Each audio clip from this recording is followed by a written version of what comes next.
Good afternoon guys. చూడండి ఇక్కడ sensors, basic principle of sensors already explain చేశాను.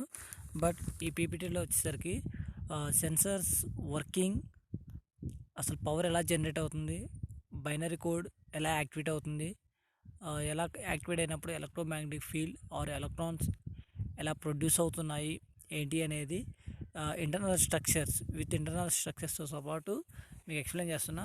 చూడండి, ఇందులో కూడా ఇంకేమైనా డౌట్స్ ఉన్నాయంటే ఎగ్జాక్ట్ డైరెక్ట్గా కాల్ చేయొచ్చు, no problem. So this is the basic principles of sensors and transductions. So measuring the parameters and conversions device and useful signals. So ఇక్కడ చూడండి, displacement, temperature, pressure and etc. Okay, measuring the parameter, that means different types of sensors. So ఈ sensors అన్నిటిని conversions means analog to digital or digital to analogs convert చేసిన తర్వాత వచ్చిన సిగ్నల్ని నువ్వు use చేస్తున్నావు. ఎప్పుడు వోల్టేజ్గా యూజ్ చేస్తున్నావా, కరెంట్గా యూజ్ చేస్తున్నావా, కెపాసిటెన్స్గా యూజ్ చేస్తున్నావా ఏంటనేది ఫైండ్ అవుట్ చేయాలి. So the sensor is device that when exposed the physical phenomenon and temperature, displacement, force etcetera produce a proportional to the output signals, electrical signal, mechanical signal or magnetic signals. Okay, ఈ సిగ్నల్స్ని ఎలా convert చేస్తున్నాము ఏంటి అనేది find out చేయండి. Okay, first one sensor. చూడండి, position sensor, potentiometer sensor, LVDT sensor, encoders. So position sensor చెప్పారు. Okay, fixed ఆబ్జెక్ట్ని కానీ మూవబుల్ ఆబ్జెక్ట్ని కానీ ఫైండ్ అవుట్ చేయడానికి position sensor. And potentiometer approximately to like a ultrasonic sensors కానీ, లేదంటే వేరియబుల్ రెసిస్టెన్స్ కానీ, వేరియబుల్ సెన్సర్స్ కానీ, ఇవన్నీ potentiometer sensors. LVDT means liquids అంటే మనకి డిస్ప్లే పర్పస్ మీద యూజ్ చేస్తుంది. Encoder means binary or hexadecimals, binary అలా వస్తాయి. చూడండి ఇక్కడ potentiometer. So potentiometer, the rotary potentiometer is a variable resistance device that can be used to measure the angular position through voltage division. The change in the resistance can be used to create an output voltage that is directly proportional to the input displacement. చూడండి, so ఇక్కడ మనకి A B C అని చెప్పేసి 3 angles ఇచ్చాడు. ఇక్కడ A angle, B angle, C angle. So A వచ్చేసరికి starting point, B వచ్చేసరికి ending point. So ఇక్కడ మనకి రెసిస్టెన్స్ వాల్యూ ఇంక్రీజ్ అవుతూ ఉంటుంది. అంటే దట్ మీన్స్ ఎలక్ట్రాన్స్ పెరిగే కొద్దిగా రెసిస్టెన్స్ వాల్యూ అనేది ఇంక్రీజ్ అవుతూ ఉంటాయి. సో ఇక్కడ చూడండి, ఎలక్ట్రాన్స్ ఎలా ఇంక్రీజ్ అవుతుందో, సో ఇక్కడ 10K, 20K up to 100K వరకు రెసిస్టెన్స్ వాల్యూస్ ఉన్నాయి. సి వచ్చేసరికి ఇండికేటర్. ఓకే, సి వచ్చేసరికి ఇండికేటర్. సో ఈ ఇండికేటర్ మన ఎలక్ట్రాన్స్ వాల్యూ ఏ నుంచి బికి వెళ్ళేసరికి వేవ్ ఫామ్ చూడండి, 0, 10, 30, 50, 70, 90, 100. ఓకే, ఇలా వస్తూ ఉంది. సో ఇక్కడ 0లో ఉన్నప్పుడు 0 దగ్గరికి, 30లో ఉన్నప్పుడు 30కి, 20కి ఉన్నప్పుడు 20, 100కి ఉన్నప్పుడు 100కి. సో ఇలా పొటెన్షియోమీటర్ అనేది వేరీ అవుతూ ఉంది. ఎందుకని, ఎంత ఎక్కువ వోల్టేజ్ ఇస్తే అంత ఎక్కువ పొటెన్షియోమీటర్ అనేది ఎలక్ట్రాన్స్ అనేది అంతా ప్రొడ్యూస్ అవుతూ ఉంటుంది. సో మనకి సేమ్ ఎగ్జాంపుల్ రెగ్యులేటర్స్ ఉన్నాయి కదా, ఫ్యాన్ రెగ్యులేటర్స్ ఎలా అయితే రొటేట్ చేస్తూ ఉంటామో ఆటోమేటికల్ ఎలక్ట్రాన్స్ని ఇక్కడ కూడా రొటేట్ చేస్తూ ఉన్నాము అనమాట. ఓకే, ఇది main. So next go for potentiometers. చూడండి సెన్సార్స్ ఎలా ఉన్నాయో. ఇక first a potentiometer, same regulator types ఉన్నాయా. Next inside potentiometer. ఈ పొటెన్షియోమీటర్ లోపల ఎలా ఉంది అనేది చూడండి. 3 యాక్సెస్, ఇక్కడ 3 టెర్మినల్స్ వైర్స్ ఉన్నాయి కదా, ఈ 3 టెర్మినల్స్ వైర్స్ ఎప్పుడైతే మీరు కనెక్ట్ చేస్తున్నారో వోల్టేజ్ అనేది వేరీ అవుతూ ఉంటుంది. ఇది వచ్చేసరికి పోర్టబుల్. సో ఇది కూడా సేమ్ దీనిలో ఎలా ఉందో ఇది కూడా అంతే. కాకపోతే ఇక్కడ ఏంటంటే రొటేషన్ పైన కనిపిస్తుంది, ఇక్కడ వచ్చేసరికి మన స్క్రూ డ్రైవర్తో రొటేట్ చేసుకుంటూ ఉండాలి. సో నెక్స్ట్ చూడండి, linear variable differential transformers. Okay, LVDT transducers for the measuring of the linear displacement. They must be executed from the AC signals to induce the AC response of secondary. Okay, the core position can be determined by measuring the secondary response. Okay, secondary response. So దీంట్లో మనకి different wave of transformers ఉన్నాయి. So చూడండి మీరు ఇందులో transformers. So ఈ ట్రాన్స్ఫార్మర్లో మనకి mainly what the purpose of transformer we have to converted high voltage to low voltage or low voltage to high voltage. So because of there are two types of transformers is there are two types of transformer, step down transformer or step up transformer.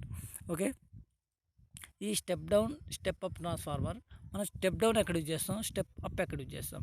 First step down transformer వచ్చేసరికి we have using some home అప్లికేషన్లో మొత్తానికి step down transformer use చేస్తాం. But step up transformer ఎందుకు ఎక్కడ use చేస్తామంటే industrial పర్పస్లో step up use చేస్తాం. Okay, so ఇప్పుడు మనకి home applications means step down means for example what is the input voltage వచ్చేసరికి 230 volts, మనకి ఇంట్లోకి వచ్చేది 230 volts. ఈ 230 volts నుంచి 50 Hz ఫ్రీక్వెన్సీని బేస్ చేసుకొని హై వోల్టేజ్ని లో వోల్టేజ్గా కన్వర్ట్ చేయడానికి ట్రాన్స్ఫార్మర్ యూజ్ చేస్తున్నాం. ఓకే, అది స్టెప్ డౌన్ ట్రాన్స్ఫార్మర్స్. సో ఈ స్టెప్ డౌన్ ట్రాన్స్ఫార్మర్ 230 voltsని ఇంకా తగ్గించుకోవాలంటే ఏసీగా తగ్గించవచ్చు, ఏదర్ డీసీగా తగ్గించవచ్చు. ఓకే, ఈ ఏసీని డీసీకి తగ్గించేటప్పుడు చూడండి, ఇక్కడ మనకి ప్రైమరీ కాయిల్, ఇక్కడ వచ్చేసరి secondary coil and secondary coil. So ఇక్కడ ప్రైమరీ సెకండరీ కాయిల్ వచ్చేటప్పుడు ప్రైమరీ కాయిల్ కింద సెకండరీ కాయిల్ మిడిల్లో ఒక ఇండికేటర్ వేరీ అవుతూ ఉంది కదా. ఈ ఇండికేటర్ వేరీ అయ్యేటప్పుడు అది వచ్చి రొటేట్ అవుతూ ఉంటుంది, అంటే ఎలక్ట్రాన్స్ కొద్దిగా రొటేట్ అవుతూ ఉంటుంది. అప్పుడు మనకి సెకండరీ 1 సెకండరీ 2 అని చెప్పేసి 2 వైండింగ్ ఇచ్చాడు. ఈ సెకండరీ 1 సెకండరీ 2 వైండింగ్ ఎలక్ట్రాన్స్ ఇటు మూవ్ అయిందనుకో, ఇటు ఎక్కువ అపోజ్ చేసేసి ఇటు సైడ్ ఎక్కువ ఎలక్ట్రాన్స్ మూవ్ అవుతూ ఉంటుంది. చూడండి, సెకండరీ వైండింగ్ సైడ్ ఎక్కువ కనుక యారో మార్క్ రొటేట్ అవుతూ ఉంటే అక్కడ లో సిగ్నల్స్ జనరేట్ అవుతాయి. ఇటు సైడ్ ఎక్కువ అయితే ఇటు సైడ్ లో సిగ్నల్స్. సో ఈ రెండింటికి comparison. Okay, primary extensions section 1 secondary 1 output, secondary 2 output, secondary 1కి 2కి రెండింటికి అవుట్పుట్, అంటే ఈక్వాలిటీస్ని బేస్ చేసుకొని గ్రాఫ్ అనేది చేంజ్ అవుతూ ఉంటుంది. సో ఇందులో సేమ్ గ్రాఫ్ ఇక్కడ చెక్ చేయండి. పొజిషన్ సెన్సార్లో చూడండి, ఆ పొజిషన్ సెన్సార్ని కూడా లెంత్ పెరిగే కొద్దిగా ఇండికేటర్ వచ్చేసరికి చేంజ్ అవుతూ ఉంది. ఓకే, సో ఇది మనకి ట్రాన్స్ఫార్మర్ బి. చూడండి, బి అది ఏ ట్రాన్స్ఫార్మర్, ఇది బి. ఇక్కడి నుంచి ఇక్కడికి వైండింగ్ ఎలా వస్తుంది ఏంటి అనేది చెక్ చేసుకోండి. Okay, next encoder means digital optical encoders. So absolute the digital optical encoders, incremental digital optical encoders. Okay, so ఈ encoder means binary values. So ఈ binary value logic 0 and logic 1 మీద depend అయి ఉంటుంది, logic 0 and logic 1 మీద. So ఆ logic 0 logic 1 ఎలా rotate అవుతాయి ఏంటి అనేది చెక్ చేద్దాం. చూడండి, డిజిటల్ ఆప్టికల్ ఎన్కోడర్స్. ఈ డిజిటల్ ఆప్టికల్ ఎన్కోడర్కి స్కిమాటిక్ డయాగ్రామ్. ఈ స్కిమాటిక్ డయాగ్రామ్లో ఫస్ట్ మనకి ఇక్కడ వచ్చేసరికి కొన్ని ఇండికేటర్స్ ఉన్నాయి. బ్లాక్ 1 ఆర్ మోర్ ఎల్ఈడి పొటెన్షియోమీటర్స్ అని. ఓకే, పొటెన్షియోమీటర్ అంటే ఏంటి, వోల్టేజ్ని ఇంక్రిమెంట్ డిక్రిమెంట్ చేసేదాన్ని పొటెన్షియోమీటర్ అంటారు. ఆ వోల్టేజ్ ఇంక్రిమెంట్ చేసేటప్పుడు ఆ ఎల్ఈడి కానీ ఎల్సిడి కానీ స్క్రీన్ అనేది బ్రైట్నెస్ కనిపిస్తూ ఉంటుంది. ఫర్ ఎగ్జాంపుల్ ఫోన్ ఉంది, ఫోన్ యొక్క బ్రైట్నెస్ ఎలా ఇంక్రిమెంట్ చేస్తున్నారంటే పైన మనకి స్క్రీన్ మీద ఆటోమేటిక్గా మనకి స్క్రీన్ బ్రైట్నెస్ ఇంక్రిమెంట్ డిక్రిమెంట్ అని చెప్పేసి కండిషన్ చూపిస్తూ ఉంటుంది. ఆ కండిషనే పొటెన్షియోమీటర్ కండిషన్ అంటాం. ఓకే, అది పొటెన్షియోమీటరే, ఆ ఎల్ఈడి స్క్రీన్ని రొటేట్ చేసేది పొటెన్షియోమీటరే. ఓకే, ఇక్కడ వచ్చేసరికి బ్లాక్ వచ్చేసరికి 0, ఇక్కడ 2 కలర్స్ ఉన్నాయి కదా, బ్లాక్ యారోస్, ఆ బ్లాక్ యారోస్ మధ్యలో వైట్ యారోస్ ఉన్నాయి కదా, ఆ బ్లాక్ యారోస్కి వైట్ యారోస్కి బ్లాక్ ఉన్నప్పుడు 0 లాజిక్, వైట్ ఉన్నప్పుడు 1 లాజిక్, మళ్ళీ అగైన్ బ్లాక్ 0 1. సో ఇక్కడ ఇండికేటర్ చూడండి, ఇక్కడ 0 నుంచి 1కి వెళ్ళింది, మళ్ళీ 0కి వచ్చింది, 1కి వెళ్ళింది, 0కి వచ్చింది, 1 0 ఇలా రొటేట్ అవుతూ ఉంది. ఈ పొటెన్షియోమీటర్కి ఫస్ట్ వచ్చేసరికి డిజిటల్ అవుట్పుట్ సిగ్నల్స్ పైన దానికి కింద, అంటే ఎగ్జాక్ట్గా 0 ఉన్నప్పుడు 1 1 ఉన్నప్పుడు 0 ఇలా రొటేట్ అవుతూ ఉంటుంది. సో అది ఎప్పుడంటే డిపెండ్ అపాన్ సమ్ వోల్టేజ్ని బేస్ చేసుకొని సమ్ లాజిక్ని బేస్ చేసుకొని రొటేట్ అవుతూ ఉంటుంది.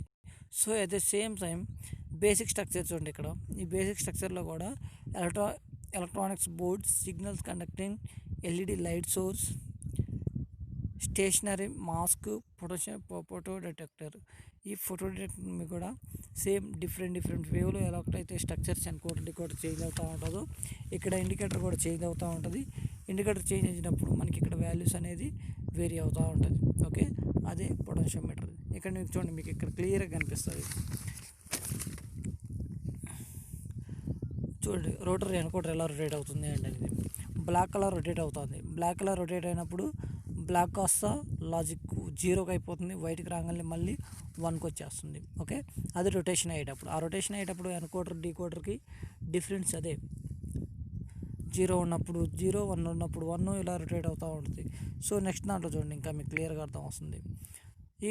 ఈ ఎన్కోడర్లో 0కి రాగానే సిగ్నల్ 0కి వెళ్ళిపోతుంది, 1కి రాగానే 1కి వెళ్తుంది. చూడండి ఇక్కడ 2 ఇండికేటర్స్ ఉన్నాయి. ఈ 2 ఇండికేటర్స్ రొటేట్ అయ్యేటప్పుడు బ్లాక్ కలర్కి రాగానే కండిషన్ ఇక్కడ 0, వైట్కి రాగానే 1.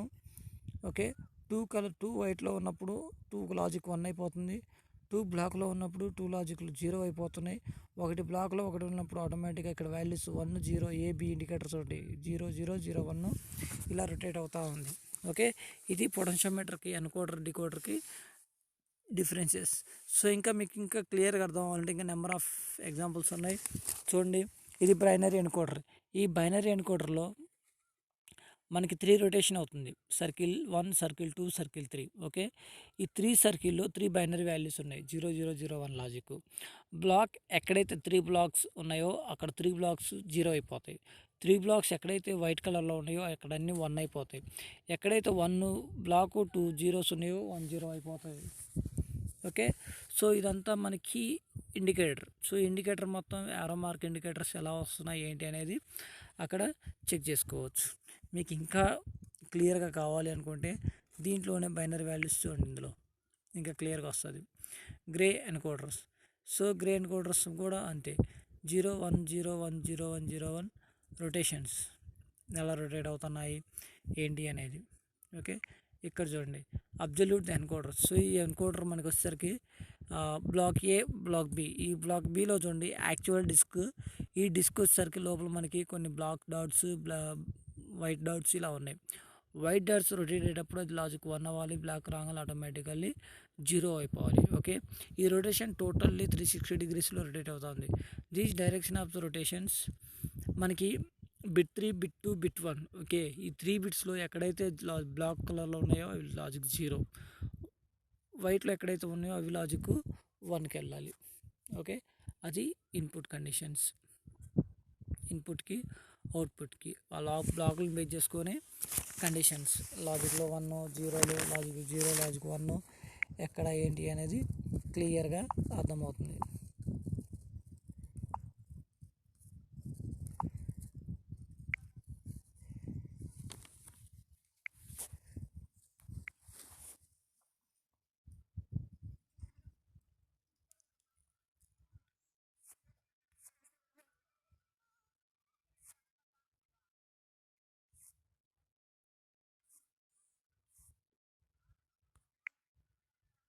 ఓకే, నెక్స్ట్ చూడండి అబ్జల్యూట్ ఎన్కోడర్ గే కోడ్. ఈ సేమ్ దీనికి డిఫరెన్స్ పెద్దగా ఏం లేదు, కాకపోతే ఇక్కడ జూమ్ చేశాడు, ఇక్కడ కొద్దిగా ఎక్కువ లెంత్ ఇచ్చాడు 4 బిట్ కింద.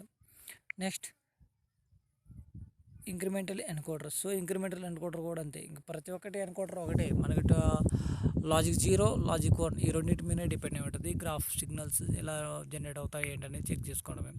Next proximate sensor. Proximate sensor optical, inductive, capacitive. ఈ ప్రాక్సిమేట్ సెన్సార్లో కూడా సేమ్ అదే రీజన్. Rated consistent distance.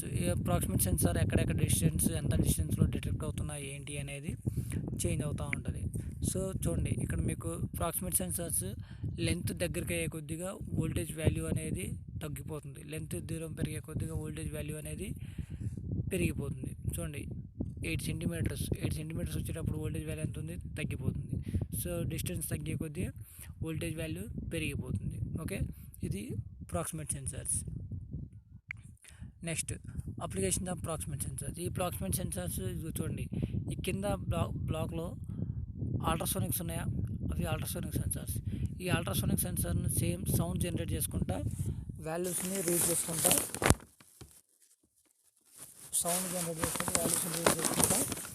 మనకి ప్రాక్సిమేట్ సెన్సార్ వర్క్ చేస్తూ ఉంటుంది. సో దీంట్లో ఆ రోస్ వేవ్స్ ఎలా మూవ్ అవుతాయి ఏంటి అనేది చూడండి ఇమేజెస్. నెక్స్ట్ పైన డయాగ్రామ్లో చూడండి కార్కి బ్యాక్ సైడ్ సిగ్నల్స్ ఎలా జనరేట్ అవుతాయి ఏంటి అనేది ఇక్కడ కూడా చూడండి మెటల్ డిటెక్టర్ ఉంది. మెటల్ డిటెక్టర్ మెటల్ అంటే ఆ యొక్క ఐరన్ని ఎలా డిటెక్ట్ అవుతున్నా ఏంటి అనేది చెక్ చేసుకోవచ్చు. ఓకే, నెక్స్ట్ ఇదంతా inductive proximate sensors.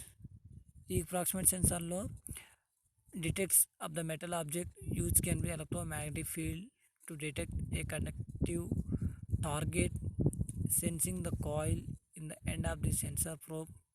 When the ejected create alternating magnetic field which induce the small amount of the eddy current in the target object. Eddy currents create in our opposing magnetic field which distance of the field being the generated by sensor probe of the coil. So మనకి ఇది కూడా అంతే, metal detector కూడా approximate సెన్సార్ని base చేసుకొని rotate అవుతూ ఉంటుంది. లోపల potentiometer vary చేసే కొద్దిగా ఎలక్ట్రాన్ స్పీడ్ అనేది ఆటోమేటిక్గా డిక్రీజ్ అయిపోతూ ఉంటుంది. సో చూడండి ఇండక్టివ్ ప్రాక్సిమేట్ సెన్సార్. ఈ ప్రాక్సిమేట్ సెన్సార్లో బ్యాక్ సైడ్ ఎలా సిగ్నల్స్ జనరేట్ చేస్తావు ఏంటి అనేది చేంజ్ చేస్తావు, ఎలా చెక్ చేస్తావు ఏంటి అనేది. ఓకే, ఇదంతా కెపాసిటివ్. ఓకే, సేమ్ ఈ కెపాసిటీలో గ్రౌండ్ రేంజ్, ఆ కెపాసిటీ యొక్క టార్గెట్ ఎంత, ఎలా ఏంటనేది చెక్ చేసుకుంటూ వస్తుంది. Next motion sensor and variable reduced resistant temperature sensor RTD thermocouples. ఇక్కడ variable result can sensors. So ఇక్కడ వేరియబుల్ సెన్సార్స్ కూడా చూడండి, టార్గెట్ గేర్. ఓకే, మనకి గేర్ చేంజ్ చేసే కొద్దిగా సెన్సార్స్ వాల్యూ అనేది ఎలా చేంజ్ అవుతాయి ఏంటి అనేది అది variable reducing sensors. Okay, measurement EMF ఎలా జనరేట్ అవుతాయి ఏంటి. Next thermocouples. థర్మోకపుల్స్ వచ్చేసరికి మనకి నార్త్ పోలు పోలు అండ్ మనకి ఎన్ పోలు అంటే positive pole, N pole, P pole, N pole ఎలా వస్తాయి. Through differential metals A and B are connected as the figure. The junction is the voltmeter. Then if the junction is heated the meter should be showing the voltage. Okay, ఎలా voltmeter voltage ఎలా change అవుతాయి ఏంటి అనేది. Okay, ఆ thermocouple చూడు, grounded, exposed, and grounded. So మనకి ఇలా వచ్చేసరికి గ్రౌండ్ వాల్యూ లేకపోతే ఎలా వస్తుంది, ఎక్స్పోర్టెడ్ అంటే కొంచెం వాల్యూస్ ఎలా బయటకు వస్తున్నాయి, గ్రౌండ్ లేకపోతే లోపలికి ఎలా వెళ్ళిపోతుంది ఏంటనేది ఇండికేటర్స్. Type of thermocouples. ఈ థర్మోకపుల్స్లో వచ్చేసరికి డిఫరెంట్ టైప్స్ థర్మోకపుల్స్ ఉన్నాయి. ఆ థర్మోకపుల్లో వాటి యొక్క సెన్సిటివిటీ ఎంత, రేంజ్ ఎంత, టెంపరేచర్ రేంజ్ ఎంత ఏంటి అనేది ఇక్కడ చేంజ్ చేసుకుంటూ ఉండొచ్చు. నెక్స్ట్ వచ్చేసరికి selections of the thermocouples. So these following of the criteria we are using to selecting a thermocouple: temperature range, chemical resistance, and absolute variable resistance. Installations of the requirements of any need to be compatible with existing equipment. Existing holes it may determine the probe of diameters. Okay, అది. Next resistance temperature వచ్చేసరికి మనకి ఈ temperature value వచ్చేసరికి resistor value పెరిగే కొద్దీ temperature అనేది స్లోగా heat అవుతూ ఉంటుంది. రెసిస్టర్ వాల్యూ ఎప్పుడైతే మనకి తగ్గిపోతుందో టెంపరేచర్ వాల్యూ ఆటోమేటిక్గా తగ్గిపోతుంది. అదే మనకి main differences. Okay, advantage of the platinum RTD. ఈ అడ్వాంటేజ్ ప్లాటినం ఆర్టీడీలో వచ్చేసరికి మనకి temperature resistance characteristics of the pure platform. మనకి టెంపరేచర్ ఒకటే. అల్యూమినియం, ఐరన్ వీటిల్లో మనకి అల్యూమినియం వచ్చి మెటల్ వచ్చేసరికి, ఐరన్ వచ్చేసరికి, మళ్ళీ ప్లాటినం వచ్చేసరికి, గోల్డ్కి వచ్చేసరికి డిఫరెంట్ రేంజ్ ఆఫ్ టెంపరేచర్స్ వస్తాయి. ఆ టెంపరేచర్స్ ఎలా ఏంటి అనేది మోస్ట్లీ ఇవే differences. Next limitations of RTD.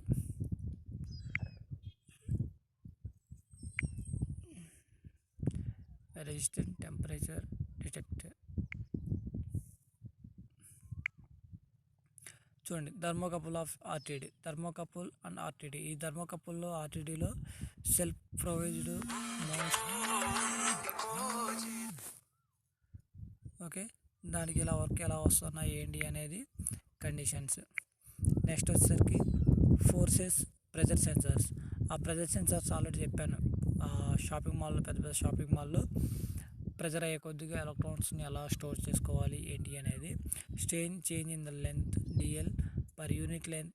Strain gauge ఇది second elements used in pressure to force of position sensors. Okay, next strain gauges. ఈ స్ట్రెయిన్ గేజెస్ ఎంత నార్మలే. దీంట్లో ఒక ఇంపార్టెంట్ టాపిక్ ఏంటంటే మనకి మోటార్స్ ఒక కాన్సెప్ట్ ఉంది. ఆ మోటార్ కాన్సెప్ట్లో వచ్చేసరికి మనకి మెయిన్ చూడండి, stepper motor described the positioning device move one step at a time for the each input. Okay, move probe with executing the winding to make the rotor attract the towards of the sensors. So ఈ సెన్సార్స్కి వచ్చేసరికి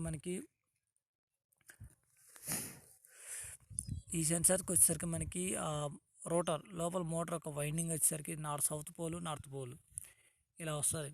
south pole and north pole. ఈ permanent magnetic stepper మోటార్లో వచ్చేసరికి general current distributions ఎలా వస్తుంది ఏంటనేది చూడండి. North pole south pole, ఆ లోపల north pole south pole rotate అయ్యే కొద్దిగా ఈ కరెంట్ ఐ సిగ్నల్ ఏ నుంచి సిగ్నల్ బికి rotor shift coming out of the phase. ఈ లోపల రొటేట్ అయ్యే కొద్దిగా ఎలక్ట్రాన్ స్పీడ్ అనేది లోపల ప్రొడ్యూస్ అవుతూ ఉంటుంది. ఆ లోపల ప్రొడ్యూస్ అయిన electrons depending upon phase and depending upon rotation.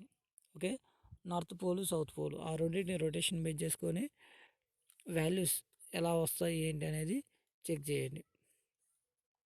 చూడండి, ఇక్కడ రెడ్ గ్రీన్ బ్లూ కలర్ ఉంది. సో ఈ రెండిట్లో వచ్చేసరికి రెడ్ కలర్ ఎక్కడికి వెళ్తే ఎక్కడ దానికి ఇండికేటర్ ఎటు సైడ్ అయితే అటు, రెడ్ బ్లూ ఎటైతే అటు.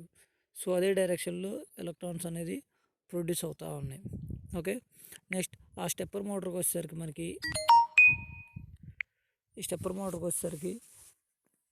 చూడండి, ఇక్కడ కలర్స్ని బేస్ చేసుకొని. ఓకే, ఈ స్టెప్పర్ మోటార్స్ మనకి ఓన్లీ డీసీ మోటార్స్. ఓకే, ఈ డీసీ మోటార్స్ రొటేట్ చేయాలంటే కంపల్సరీ డ్రైవర్ ఏసీస్ కావాలి. డ్రైవర్ ఏసీ మీన్స్ L293D కానీ LM358 కానీ ఆ డ్రైవర్ ఏసీని బేస్ చేసుకొని మోటార్స్ అనేది రొటేట్ అవుతూ ఉంటుంది. సో ఈ మోటార్ అనేది డిపెండింగ్ అపాన్ 2 లాజిక్స్. ఆల్రెడీ ఎన్కోడర్లో లాజిక్స్ చూశారు, 0 లాజిక్ 1. ఆ లాజిక్ 0 లాజిక్ 1 బేస్ చేసుకొని ఇవి కూడా రొటేట్ అవుతూ ఉంటుంది. Logic 0 and logic 1. Okay, next go for servo motors. ఈ servo motors totally depending upon angle. Okay, angle base చేసుకొని. ఈ యాంగిల్ ఏంటంటే మనకి 20 degrees 30 degrees 40 degrees 60 degrees 120 degrees 180 degrees ఇలా రొటేట్ అవుతూ ఉంటుంది. యాంగిల్ని బేస్ చేసుకొని ఒక్కొక్క యాంగిల్కి ఒక్కొక్క స్టెప్ అనేది చేంజ్ అవుతూ ఉంటుంది. సో ఇది మ్యాక్సిమం ఎక్కడ యూజ్ చేస్తామంటే రోబోటిక్స్, వాకింగ్ రోబోట్స్. ఓకే, ఆ వాకింగ్ రోబోట్లలో మనకి ఇవి పల్స్ విడ్త్ మాడ్యులేషన్, దీంట్లో PWM టెక్నిక్స్ యూజ్ చేస్తాం. PWM pulse width modulation. ఈ పల్స్ విడ్త్ మాడ్యులేషన్ ఏంటంటే మనకి step by step, that means యాంగులర్ని బేస్ చేసుకొని రొటేట్ అవుతూ ఉంటుంది. ఓకేనా, నెక్స్ట్ సర్వో మోటార్స్. చూడండి, ఈ సర్వో మోటార్లో servo mechanism consist of the position sensor, proximeters, encoder, gear mechanism is not an intelligent of the secretary. So these motors end up the input and outputs. Okay, లోపల చూడండి solenoid. ఈ solenoid వచ్చేసరికి electromagnetic sensor. ఈ electromagnetic sensor consist of a variable favourite core that is activated by the current flow. When the coil is engaged, the magnetic field is stabilized. The provide a force to push or pull core. This provide the large core. చూడండి, లోపల solenoid electrons ఎలాగైతే పంపిస్తున్నామో దానికంటే ముందు electrons అనేది produce అవుతూ ఉంటుంది. Electrons produce అయిన తర్వాత అవి వస్తూ ఉంటుంది. లేకపోతే ఎలక్ట్రాన్స్ ప్రొడ్యూస్ అవ్వకుండా అయితే రొటేట్ అవ్వవు. ఇదే మెయిన్ డిఫరెన్సెస్ సెన్సార్స్ ఇవి. Okay, next topic second unit continue చేస్తాను. ఓకే, సో ఇది చెక్ చేయండి ఒకసారి. ఈ చెక్ చేసిన తర్వాత సెకండ్ యూనిట్ కంటిన్యూ చేస్తాను. మ్యాక్సిమం సెన్సార్స్ ఇదంతా ఫస్ట్ యూనిట్. ఈ ఫస్ట్ యూనిట్ మొత్తం మ్యాక్సిమం టోటల్ సెన్సార్స్ని బేస్ చేసుకొని రొటేట్ అవుతూ ఉంటుంది. సో మీకు ఇంకా క్లారిటీగా రావాలంటే క్లాస్కి వచ్చినాక ఇంటర్నల్ స్ట్రక్చర్తో సహా మొత్తం మళ్ళీ ఎక్స్ప్లెయిన్ చేస్తాను. No problem. సో ఇంతవరకు ప్రిపేర్ అవ్వండి. ఇంకేమైనా డౌట్స్ ఉంటే కాంటాక్ట్ అవ్వండి. No problem. ఓకే. సో ఇందులో ఇంకేమన్నా సెన్సార్స్, ఇంపార్టెంట్ సెన్సార్స్ ఇంకా చాలా ఉన్నాయి. ఆ ఆ ఇంపార్టెంట్ సెన్సార్స్ ఏమేమి ఉన్నాయి ఏంటి అనేది మళ్ళీ డిస్కషన్ చేద్దాం. No problem. ఓకే.